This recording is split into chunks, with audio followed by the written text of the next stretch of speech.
រៀបសួរបងប្អូនខ្មែរធ្វើកញ្ចក់នៅសហរដ្ឋអាមេរិកទាំងអស់គ្នាខ្ញុំបាទឈ្មោះ Hendrik ហើយខ្ញុំគឺជាគ្រូកញ្ចក់ដែលមាន license នៅសហរដ្ឋអាមេរិកនៅថ្ងៃខាងមុខនេះថ្ងៃទី18ខែ2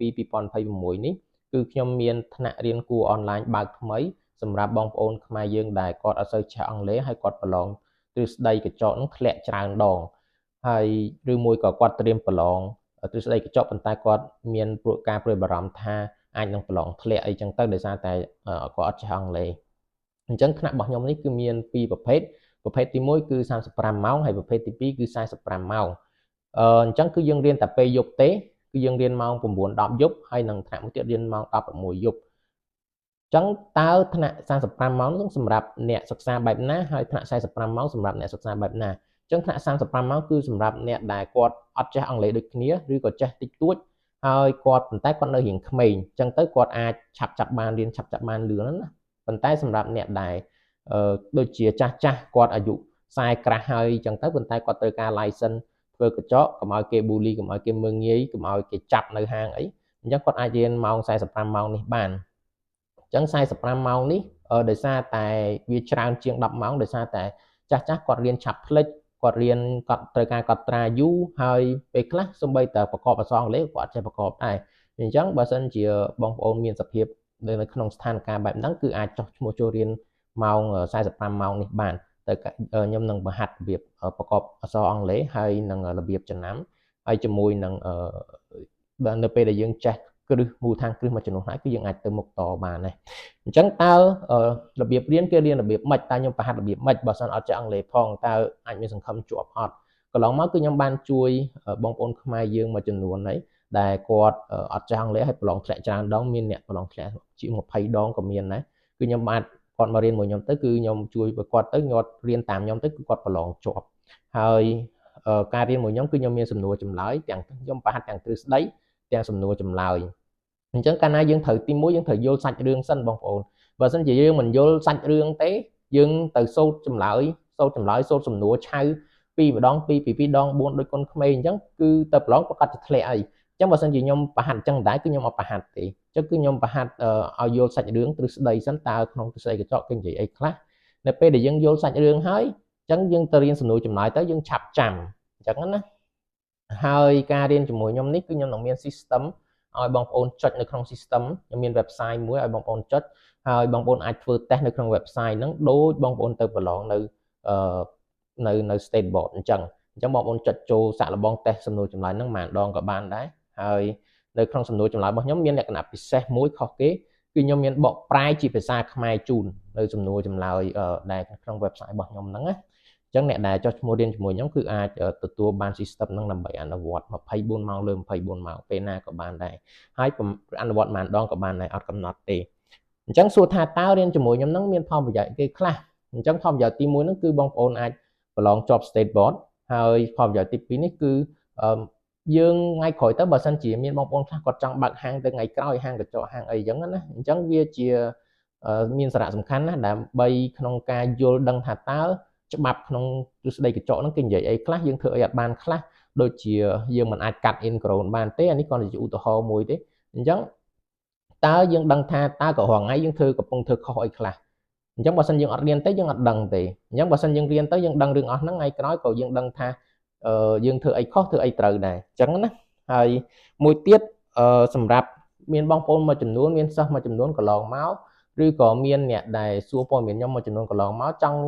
រៀនឲ្យចប់ឆាប់ចង់ចេះឲ្យលឿនអាងទៅប្រឡងអញ្ចឹងខ្ញុំចង់ជម្រាបថាធ្វើអីក៏ដោយបងប្អូនក៏ត្រូវការភាពអត់ធ្មត់ត្រូវការពេលវេលាដែរបើសិនជាយើងអត់មានការអត់ធ្មត់យើងអត់មានអត់ចំណាយពេលវេលាវិនិយោគពេលវេលាទៅលើការសិក្សាទៅលើវាទេគឺយើងមិនអាចស្អែកនឹកឃើញស្អែកទៅប្រឡងជាប់បានទេវាត្រូវការពេលវេលាដើម្បីយើងសិក្សាណាធ្វើអីក៏ដោយត្រូវមានការអត់ធ្មត់ដែរអញ្ចឹង45ម៉ោងនេះបើយើងគិតទៅប្រហែលជា7អាទិត្យជាងបន្តិចសម្រាប់ថ្នាក់35ម៉ោងនោះប្រហែលជា6អាទិត្យអញ្ចឹង5ទៅ6អាទិត្យអញ្ចឹងយើងត្រូវការពេលវេលាសិក្សាបងប្អូនមិនអាចថាអូលោកគ្រូឲ្យសំណួរចម្លើយខ្ញុំមកអាសាណាត្រូវម៉ាច់ណាហើយខ្ញុំទៅដល់ខ្ញុំសូត្រតែសំណួរចម្លើយហ្នឹងទៅខ្ញុំទៅប្រឡងយកហ្មងมันអាចទៅរួចទេព្រោះថាអត់មានពីណាអាច ធានាថាសំណួរចម្លើយគឺត្រូវ 100% ដូចគេចាញ់ឯងវាមិនអាចទៅរួចទេទោះបីជាវាត្រូវខ្លះក៏ដោយក៏ពេលទៅយើងទៅប្រឡងបើយើងអត់យល់សោះយើងអង្គុយទិញដូចកូនក្មេងដូចមេសូត2ម្ដង2 2ម្ដង4ហ្នឹងពេលយើងទៅប្រឡងតើណាគេដូរពាក្យគេដូរសំណួរថែមពាក្យនៃផ្ទុយអីតិចតួចឧទាហរណ៍ថាខាងក្រោមនេះមួយណាមិនមែនជា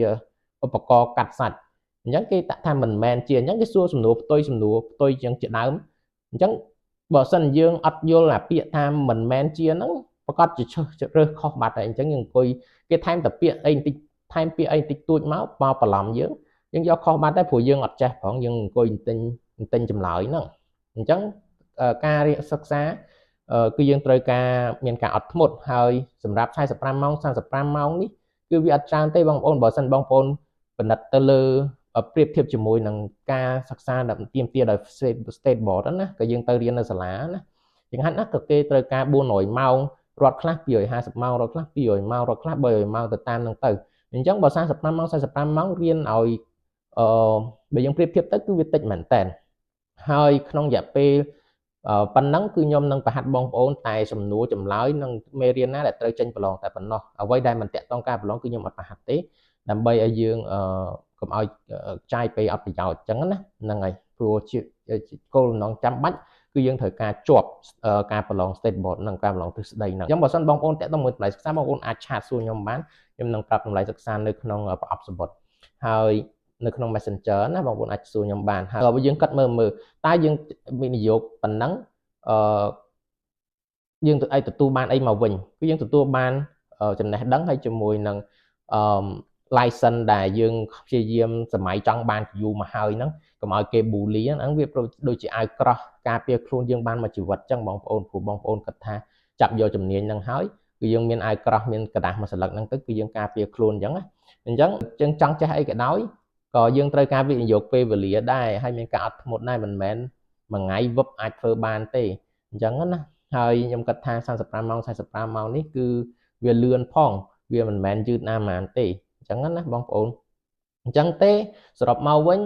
សម្រាប់អ្នកដែលមានចំណាប់អារម្មណ៍ចង់ចុះឈ្មោះចូលរៀនអាចតាក់ទងជាមួយនឹងខ្ញុំបាននៅក្នុងប្រអប់សារ Facebook នេះឬមួយក៏ចូល Telegram ខ្ញុំក៏បានដែរហើយការរៀនសិក្សានេះគឺយើងសិក្សាតាម Google Meet តាម online ណាហើយយើងរៀនពេលយប់ទេអញ្ចឹងបងប្អូនដែលមានការងារធ្វើគឺប្រកាសជាមានពេលរៀនហើយព្រោះម៉ោង 9:10 យប់គឺ10 11យប់នេះគឺជាពេលវេលាដែលបងប្អូនទំនេរ